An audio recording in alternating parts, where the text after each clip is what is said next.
Bonjour tout le monde, ici Tabitha M, bienvenue chez Patmos et aujourd'hui nous nous retrouvons pour une nouvelle recette. Aujourd'hui nous allons faire un voyage au Congo et nous allons préparer un bouillon de poisson fumé avec du buka-bweni. Alors ne me demandez pas le buka-bweni c'est quoi en français. Alors je vais vous laisser pour ceux qui connaissent en commentaire. N'hésitez pas à préciser c'est quoi le buka-bweni en français. Alors me semble-t-il, je sais pas si c'est du poisson salé, je suis pas sûre. Allez, tout le monde en commentaire. Pour ceux qui connaissent, n'hésitez pas en commentaire. Pour les ingrédients, j'ai utilisé, comme vous pouvez le voir, des épinards, des champignons, du gombo, tomates, oignons et aubergines.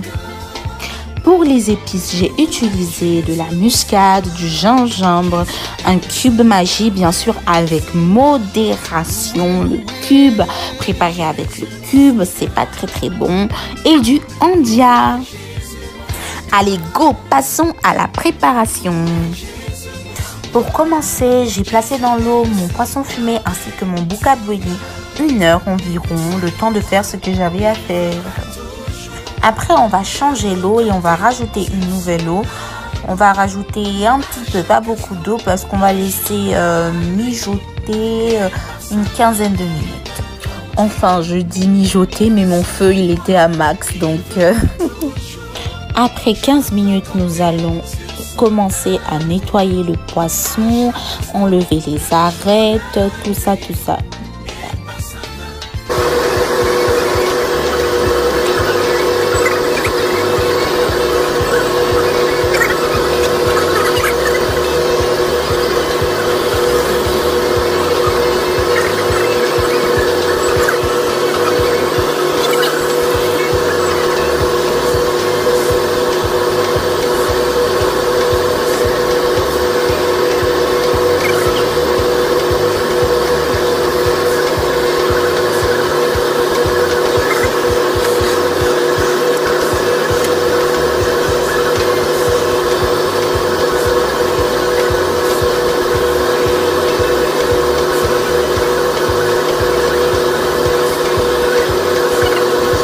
Et voici notre poisson nettoyé, enlevé des arêtes.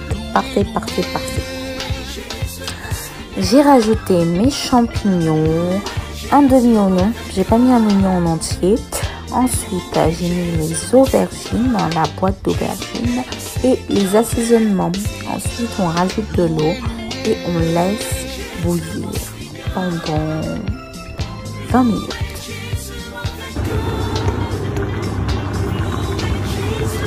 Après les 20 minutes, je vais rajouter mes épinards et je vais une seconde fois laisser bouillir 20 à 25 minutes.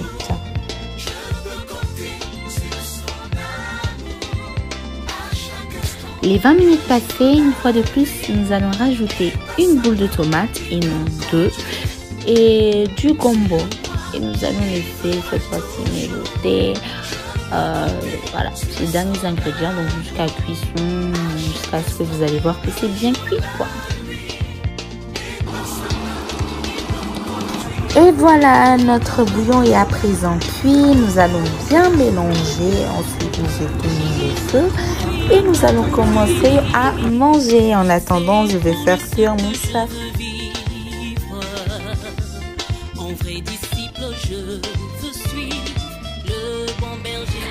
Et voilà mes amis, j'ai mangé ça avec du safou et du manioc.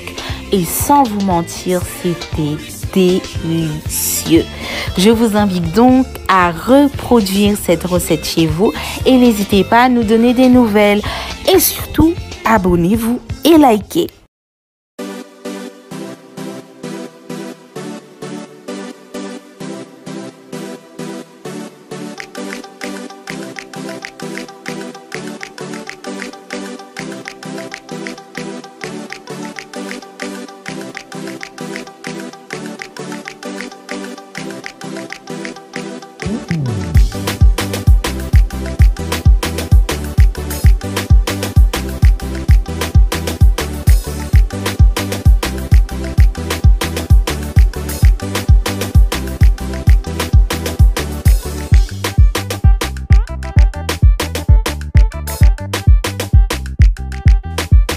Pour commencer ma préparation, j'ai donc coupé le poulet en petits morceaux et je l'ai ensuite passé au mixeur.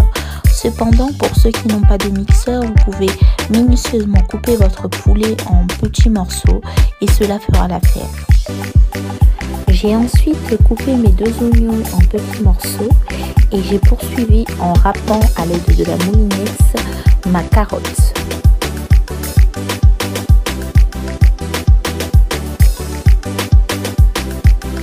Une fois avoir réuni mon poulet, mes oignons et ma carotte dans un seul récipient, je vais aller retirer les vermicelles de riz que j'avais mis dans l'eau préalablement et je vais les découper en petits morceaux à l'aide d'un ciseau dans mon récipient.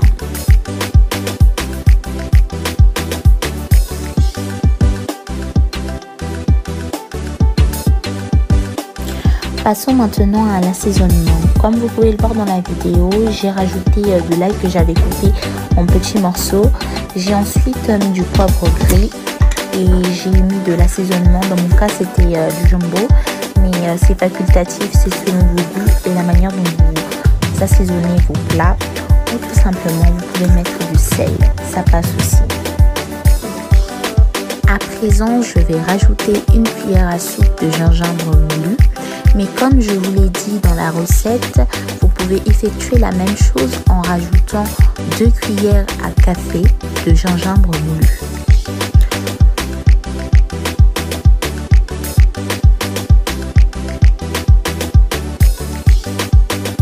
Là, comme vous pouvez le voir, j'ajoute 3 cuillères à soupe de la sauce Nuec Mam.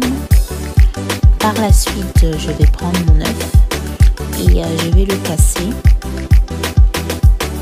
Mais en dehors de la caméra, je vais rajouter un œuf par rapport à la quantité. Hors caméra, à l'aide de la main, vous allez mélanger le tout et voilà ce que vous devriez obtenir.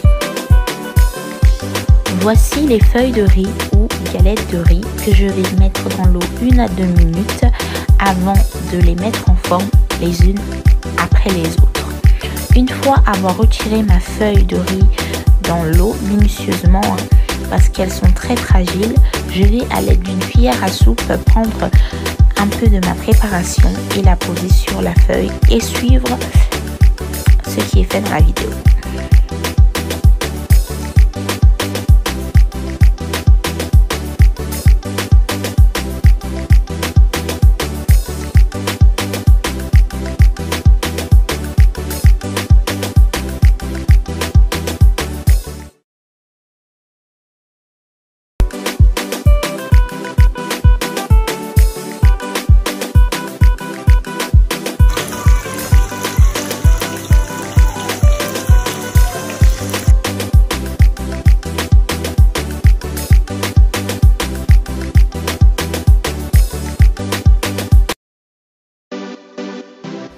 Bonjour, bonsoir, cela dépendra à l'heure à laquelle vous regardez cette vidéo. Ici Tabitha M et nous nous retrouvons pour une nouvelle recette.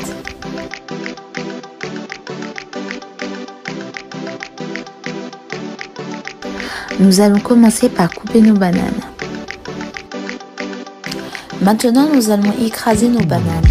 Deux options se proposent à nous. Vous pouvez soit écraser vos bananes à l'aide d'une fourchette, ou soit écraser vos bananes dans un mixeur.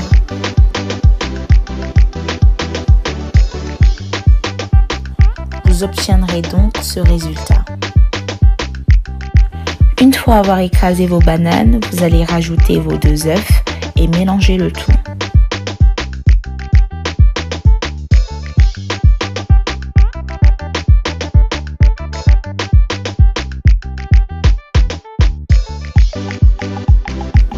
Nous allons rajouter la levure chimique et le sucre vanillé et ensuite nous allons passer à la cuisson.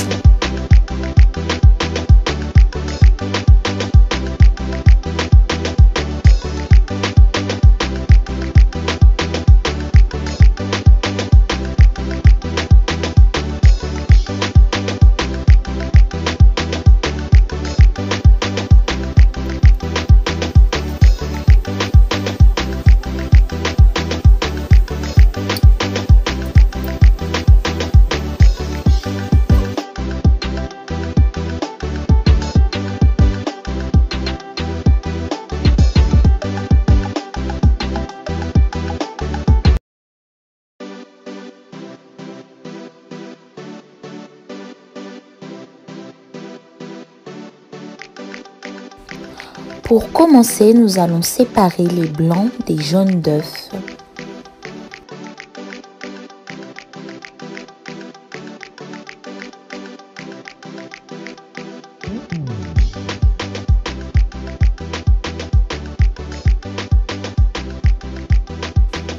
Nous allons ensuite prendre notre récipient de jaune d'œuf où nous allons rajouter 250 g de sucre en poudre et nous allons mélanger.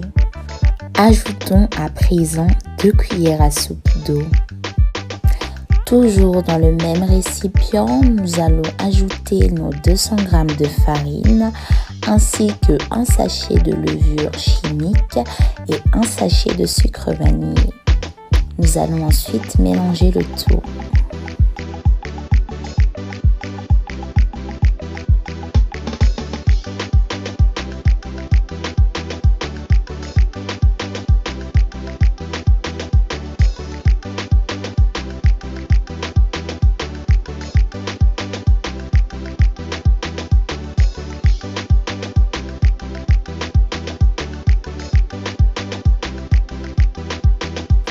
Mettons notre préparation de côté et prenons à présent notre récipient de blanc d'œuf.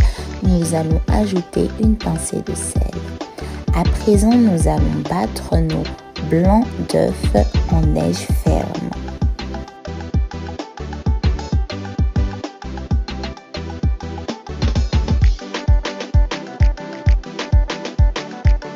Reprenons notre préparation mise de côté à laquelle nous allons ajouter les blancs d'œufs battus en neige. Nous allons ensuite mélanger le tout.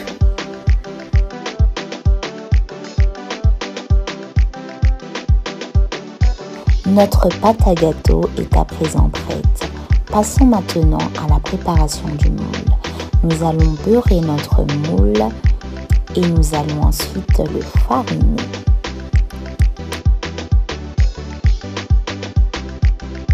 Une fois notre pâte mise dans le moule, nous allons la mettre dans le four préchauffé à 180 degrés pendant 40 minutes. Nous allons démouler notre gâteau que nous allons laisser refroidir. Une fois le gâteau refroidi, nous allons le couper en deux. Sur la moitié du gâteau, nous allons étaler la chantilly. Ajoutons les fraises coupées en deux sur la moitié du gâteau. Nous allons pour poursuivre recouvrir avec la moitié du gâteau. Nous allons recouvrir la surface du gâteau avec de la chantilly. À l'aide d'une spatule, nous allons aligner les côtés.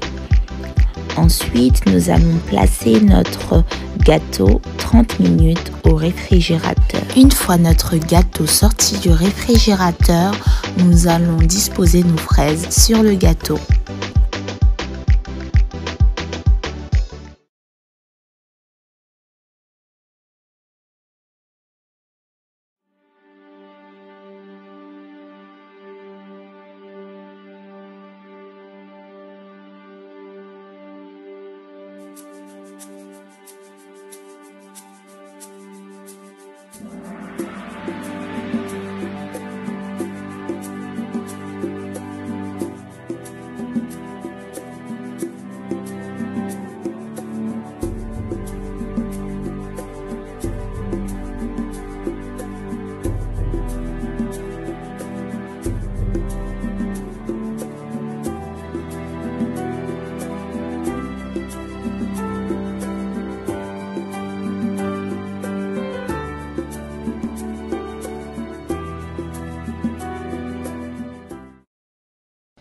David contre Goliath.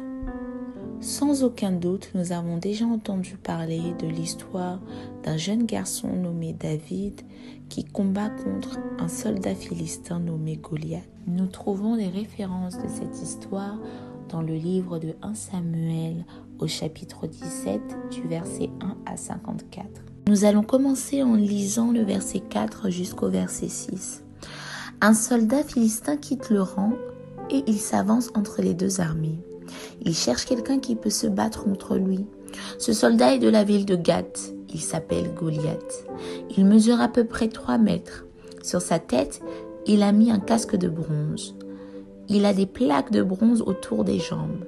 Il porte une cuirasse faite en écailles de bronze. Cette cuirasse pèse 60 kilos sur sa poitrine. En travers, il porte une arme de bronze. Nous allons continuer jusqu'au verset 7. Le bois de sa lance est gros comme la barre d'un métier à tisser. La pointe de fer au bout de la lance pèse plus de 7 kilos. Ces versets nous décrivent Goliath comme étant une personne impressionnante, avec une armure lourde, une corpulence importante car celui-ci était un géant. Nous allons continuer avec le verset 8 jusqu'au verset 10. Goliath s'arrête et il crie aux soldats d'Israël : « Vous vous mettez en ordre de combat ? Pourquoi donc ? Je suis un Philistin et vous, vous êtes esclaves de Saül. Choisissez parmi vous un homme pour lutter contre moi. S'il arrive à me battre, s'il me tue, les Philistins deviendront vos esclaves. Mais si c'est moi qui arrive à le battre, et si je le tue, c'est vous qui deviendront nos esclaves. » Nous poursuivons notre lecture au verset 16. Pendant 40 jours, Goliath le Philistin se présente matin et soir devant l'armée d'Israël. Mes frères et sœurs, le livre de Marc nous dit dans le chapitre 1, au verset 12, « L'Esprit Saint envoie Jésus dans le désert pendant 40 jours. Il reste dans le désert et il est tenté par Satan. » Le diable nous met souvent à l'épreuve. Il nous défie comme il a défié Jésus pendant 40 jours de jeûne dans le désert. Il a toujours le même mode d'action. Il utilise nos faiblesses. Le diable trouve sa force dans nos faiblesses. Mais ce qu'il oublie, c'est que la Bible nous dit que le faible dise « je suis fort ». Alors c'est dans nos faiblesses que Christ nous fortifie, que Jésus-Christ nous fortifie, que le Seigneur nous fortifie. De plus, la Bible nous rajoute encore « celui qui est en moi est plus grand que celui qui est dans le monde ». Celui qui est en moi est plus grand que celui qui est dans ce monde. Qui est celui qui est dans ce monde? C'est tout simplement le prince de ce monde. C'est pourquoi la Bible nous dit encore, nous sommes dans ce monde, mais nous ne sommes pas de ce monde. Vous êtes dans ce monde, mais vous n'êtes pas de ce monde. Nous allons repartir dans le livre de 1 Samuel au chapitre 17 et nous allons lire le verset 11. Quand Saül et toute l'armée d'Israël entendent ce que Goliath dit, ils sont paralysés par la peur. Mes frères et sœurs, sachons une chose. La peur fortifie l'ennemi. Pourquoi la peur fortifie l'ennemi? Tout simplement parce que quand nous avons peur, nous sommes affaiblis. Parce que quand nous avons peur, nous sommes paralysés. À l'entente des paroles de Goliath qui mettait le peuple d'Israël au défi, celui-ci fut paralysé par la peur. De plus, nous pouvons lire au verset 24, « Quand les Israélites voient Goliath, ils ont tous très peur et ils reculent. » La peur nous paralyse. La peur nous fait reculer. C'est pourquoi l'ennemi trouve sa force en cela. Il nous fait peur pour que nous puissions reculer. Il nous fait peur pour nous empêcher d'avancer. Mais voilà David qui dit, nous allons lire à partir du verset 26. David demande aux soldats qui sont près de lui, « Qui est ce Philistin non circoncis qui se permet d'insulter l'armée du Dieu vivant ?» Vous voyez, voici le jeune David qui vient face au peuple d'Israël qui est paralysé par la peur et qui recule.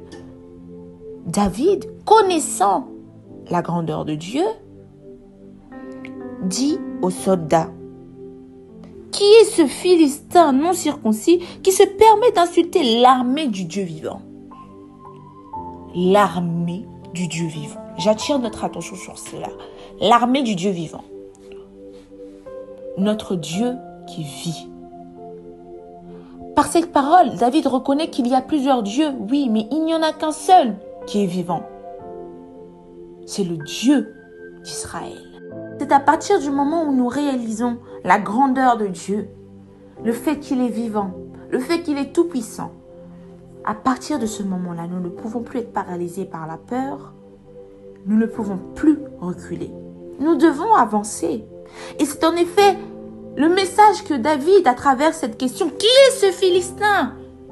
À travers cette question qu'il va aller poser à tous les soldats du peuple d'Israël.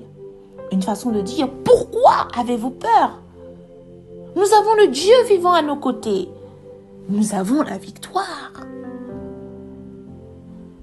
Et c'est alors, nous lisons dans le verset 28, à partir du verset 28, que Eliab, son frère aîné, se fâche et dit à David, « Pourquoi est-ce que tu es venu ici? À qui est-ce que tu as laissé ton petit troupeau dans le désert? Je te connais bien, petit orgueilleux, ton cœur est mauvais. C'est pour voir le combat que tu es venu. » David lui répond, « Qu'est-ce que j'ai fait de mal? » Vous savez, mes frères et sœurs, il y aura toujours des voix qui seront présentes pour vous décourager, vous détourner de la mission que le Seigneur vous a donnée. Pour vous faire croire que le Dieu que vous servez n'est pas un Dieu vivant. Le Dieu que vous servez n'est pas le Dieu qui agit. Que vous êtes dans la mauvaise voie. Alors que vous êtes en train d'accomplir la mission du Seigneur. Vous propagez sa parole. Nous pouvons utilisez ça comme exemple. Vous propagez sa parole, comme David. Il voulait propager et réveiller les gens sur le fait que le Seigneur était vivant et qu'il devait sortir de cette paralysie-là. C'est comme la mission que le Seigneur nous a donnée. La Bible nous dit que le Seigneur a dit « Allez et faites de toutes les nations des disciples ». Comme David qui allait auprès de chacun des soldats pour les éveiller, pour les réveiller. Réveillez-vous! Nous avons un Dieu qui est vivant. Ne soyez plus paralysés par la peur. Ne reculez plus. Nous avons la victoire. Nous lisons au chapitre 32, David qui dit au roi Saül, « Personne ne doit se décourager à cause de ce Philistin. Moi, j'irai me battre contre lui. » Il rajoute encore dans le verset 37, « Le Seigneur me protège des griffes du lion et des autres animaux sauvages. Il va aussi me protéger des attaques de ce Philistin. » Vous voyez mes frères et sœurs, les paroles de la foi. Quand tu réalises que ton Dieu est grand, tu avances. Tu n'as pas peur. Tu n'es pas paralysé. Tu sais que tu as la victoire. Alors David va affronter Goliath. La Bible nous dit au verset 42, « Quand Goliath regarde David, il le juge comme un petit de rien du tout. En effet, David est encore jeune. Il a un teint clair et un beau visage. Alors Goliath crie à David, « Tu viens contre moi avec un bâton? Tu me prends donc pour un chien ?» Et il lance à David des malédictions de la part de Dieu, des dieux philistins. Il dit encore, « Viens ici, je vais donner ton corps à manger aux oiseaux et aux animaux. » Goliath essaie de faire peur à David, comme il a fait peur au peuple d'Israël. Il lui dit, « Toi qui es petit comme rien du tout, tu viens t'approcher de moi, tu veux m'affronter. Avance donc, je vais te manger. Viens, je vais te manger. » David, n'étant pas paralysé par la peur, frères et sœurs, avance. Et il dit, en continuant au verset 45, David lui dit, « Toi tu viens contre moi avec une épée, une lance et une autre arme, et moi je viens contre toi au nom du Seigneur de l'univers, le Dieu de l'armée d'Israël que tu as insulté. Aujourd'hui même, le Seigneur va te livrer à moi. Je vais te tuer et te couper la tête. Aujourd'hui même, je vais donner les corps des soldats philistins aux oiseaux et aux animaux sauvages qui les mangeront. » Voyez mes frères et sœurs, par les paroles de peur qu'a dit Goliath, David a répondu avec les paroles de la foi. Mon Dieu, le Seigneur de l'univers, le Dieu vivant, aura la victoire. Malgré les malédictions que Goliath a dit venant des dieux philistins, David savait au plus profond de lui qui l'avait envoyé. Qui était ce Dieu-là qui était à ses côtés? Mes frères et sœurs, soyons fortifiés dans l'œuvre du Seigneur. Ne nous décourageons pas. Même quand personne ne nous encourage. Le peuple d'Israël devait se dire, mais qu'est-ce qu'il fait? Mais qu'est-ce qu'il fait? Ce jeune homme est-il fou? Ce jeune homme est-il fou? Face à ce grand Goliath, il n'a aucune chance d'avance, de gagner. Et par cela, il n'y avait que David qui croyait en la puissance de Dieu. Mais le peuple d'Israël et le peuple des Philistins avaient déjà un résultat dans leur tête. Ils se disaient que Goliath allait gagner. Ils étaient paralysés par la peur. Nous lisons maintenant au verset 50. Ainsi, avec une fronde et une pierre, David a été plus fort que Goliath, le Philistin. Il a fait tomber et il a tué sans épée. Nous remontons au verset 49 où il est dit, avant cela, il prend une pierre dans son sac, il lance avec sa fronde et la pierre va frapper le front de Goliath. Elle s'enfonce dans son front et Goliath tombe le visage contre le sol. Mes frères et sœurs, rappelons-nous de cette parole qui nous est dit, si tu as une foi comme un petit grain de moutarde, tu diras à cette montagne, déplace-toi. Et cette montagne se déplacera. Si tu as une foi comme un petit grain de moutarde. C'est ainsi que David avait une foi. Et avec cette foi, il a vaincu. La foi et la représentation est représentée ici par ce caillou que David a lancé sur Goliath. Mes frères et sœurs, ne soyons pas découragés dans l'œuvre du Seigneur. Continuons à croire au Seigneur, quelles que soient les persécutions, même si on ne nous considère pas, même si on ne croit pas en nous. Nous avons une mission. Et restons focalisés sur la mission que le Seigneur nous a donnée. Le Seigneur commence une chose, il accomplit. Christ, c'est l'espérance de la victoire, c'est la victoire. La parole de Dieu nous dit que David, il a dit, j'ai été jeune, j'ai vieilli. Lui-même, David dira plus tard, j'ai été jeune, j'ai vieilli. Mais je n'ai jamais vu un juste être abandonné. Mes frères et sœurs, soyons fortifiés dans l'œuvre du Seigneur.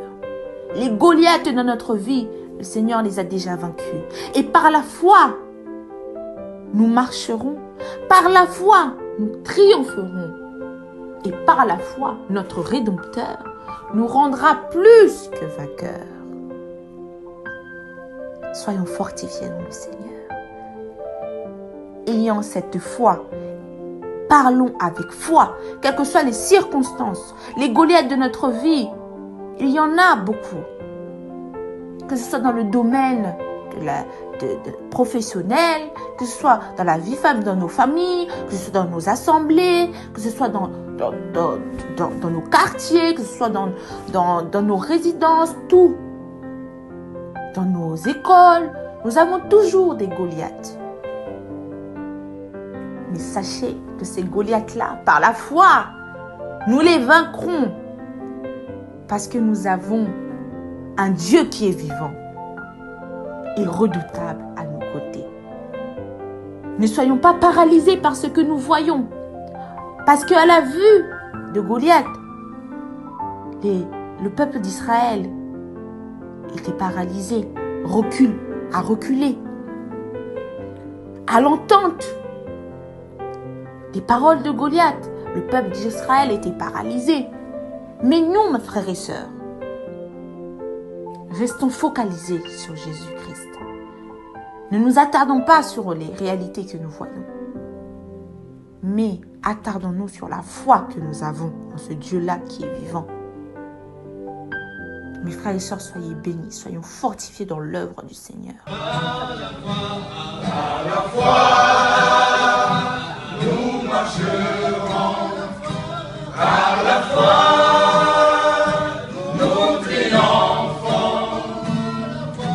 Par la foi, mon Rédempteur me rendra plus que vainqueur. Par la foi, nous marcherons. Par la foi, nous triomphons. Par la foi, mon Rédempteur me rendra plus que vainqueur.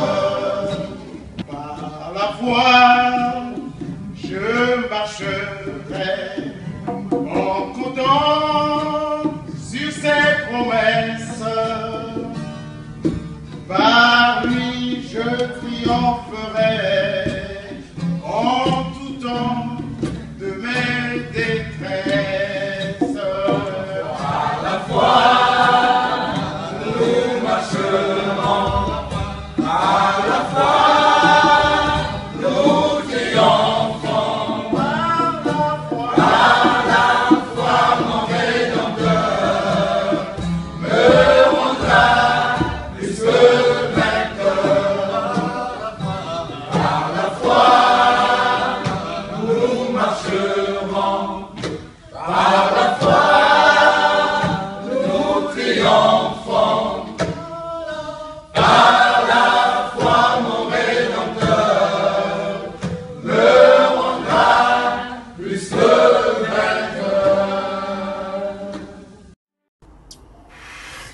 Soki mo pepe mabe nako tala seyo nako simba kaka kombo na yo Yesu na elikya nanga nako zwa elonga na kombo na Kristo mokonzi. Soki mo pepe mabe nako tala seyo nako simba kaka kombo na yo Yesu na elikya nanga nako zwa elonga na kombo na Kristo mokonzi. Kaningezo la kuzinga na Yesu landa misiku ya yandi sadila yawe. Kaningezo la kuzinga na Yesu landa misiku ya yandi sadila yau. Yesu ketala kati mama va.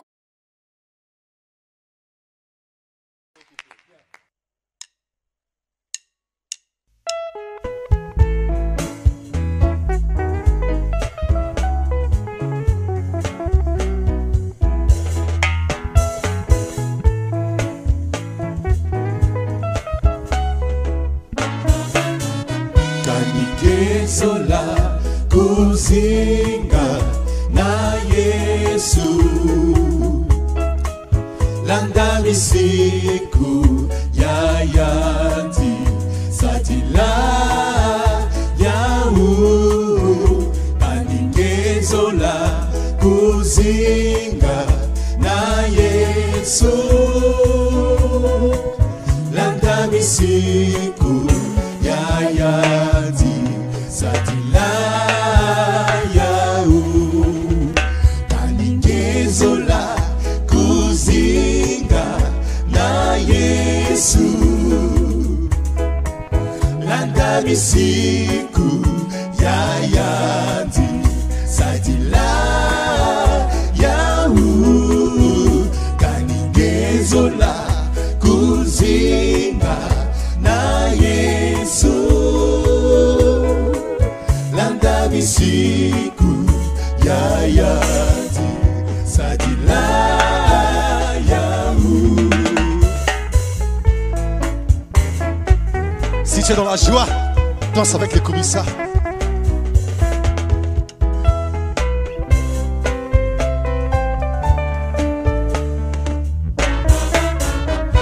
Kaningezola kuzinga na Yesu landa misiku ya yandi sadila yau. Kaningezola kuzinga na Yesu landa misiku ya yandi sadila yau.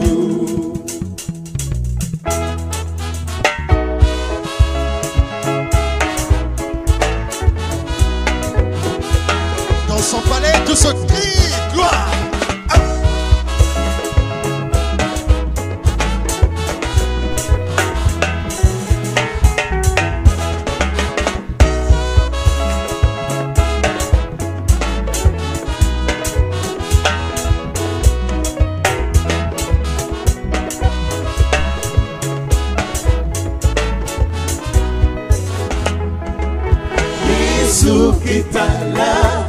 katima na mabanga kuti yindula Yesu kitala katima na mabanga kuti keba Yesu kitala katima na mabanga kuti yindula Yesu kitala katima na mabanga kuti keba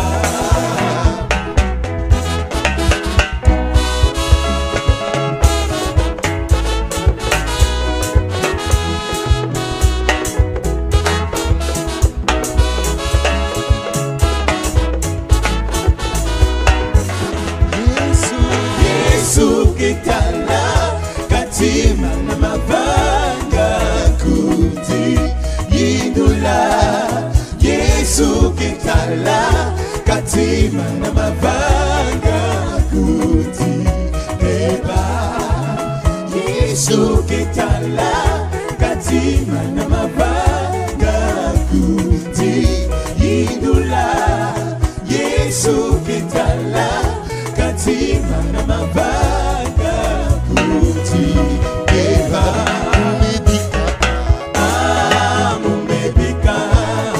umebika hivi na kulanda Yesu umebika hivi na kulanda Yesu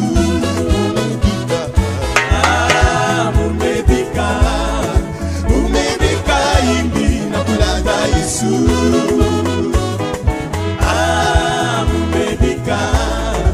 umebika hivi na kulanda Yesu umebika hivi na kulanda Yesu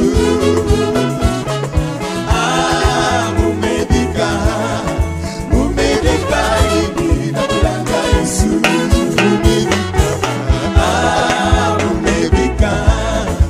umebika hivi na kulanda Yesu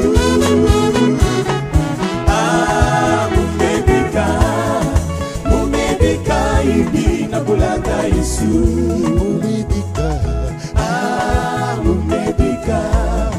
umebika hivi na kulanda Yesu